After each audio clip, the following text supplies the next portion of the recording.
So the Tesla, I advertised it, I unpacked it, and I said goodbye to it, and I gave it my own blunt gesture. That means off. I hope it can't be misconstrued. No, of course that can't be misconstrued.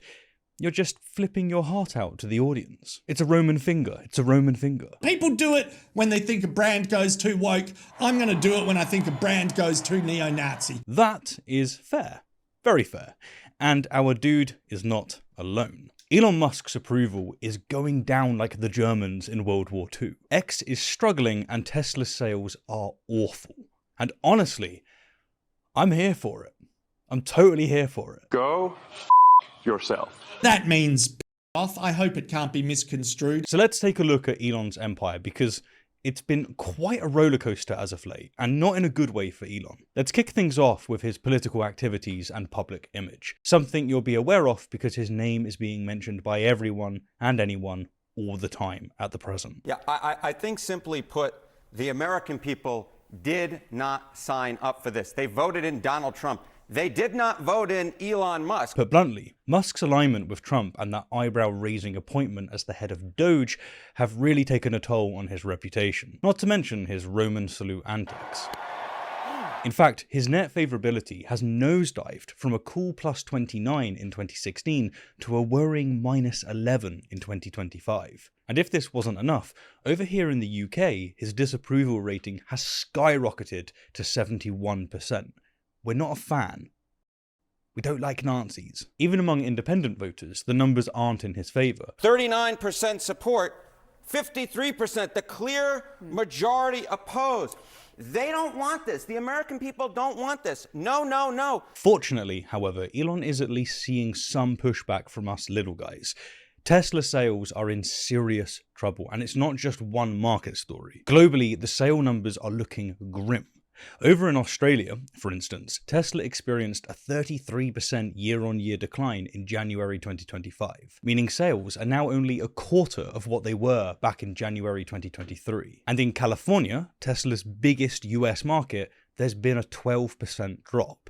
But it doesn't stop there. Across Europe, January 2025 brought an unprecedented sales collapse. In France, sales plummeted by 63.4%. Spain saw an even steeper drop of 75.4%. Germany wasn't spared, with 59.5% decline. Norway fell by 40.2%. The Netherlands dropped by 42.5%. And the UK wasn't immune either, with an 18.2% fall. Pretty wild, right? Tesla's brand value has taken a serious hit. In just 1 year, it fell by 26%, from 58.3 billion to 43 billion, resulting in Tesla losing its crown as the most valuable auto brand to Toyota, which now sits at 64.7 billion. Here in Europe, the consumer consideration dropped from 21% to 16%, and back in the US, the recommendation score took a dive from 8.2 to just 4.3 out of 10. So, great news. Just not for Elon. Turns out that you can be a troll, you can be a pretty good troll, but there is such a thing as going too far.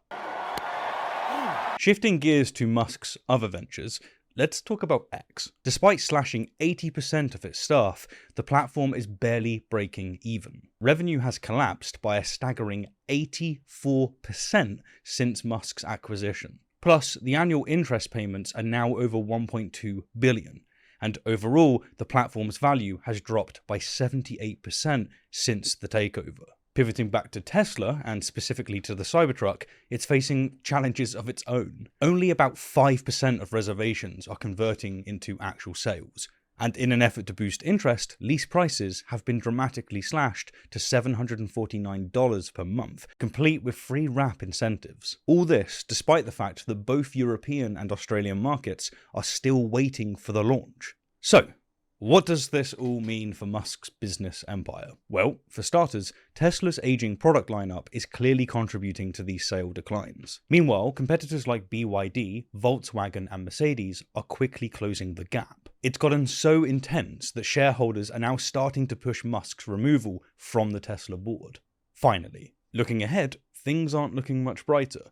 The CEO of Brand Finance is warning that Tesla might struggle to maintain its sales volumes and pricing power. Market analysts are predicting that the decline will continue unless Tesla introduces new affordable models. And with Musk's political involvement still in the spotlight, with him still doing things that are deeply, deeply controversial, potentially even illegal, there's a real risk of further business deterioration across multiple markets. So what's happening right now is that a man who has two businesses that are not performing very well, despite the fact that he is still the richest man in the world, thanks to the government subsidies that he receives, he's now absolutely sat on top, basically telling Trump what to do, and as a result, he has access to all of your information. Brilliant.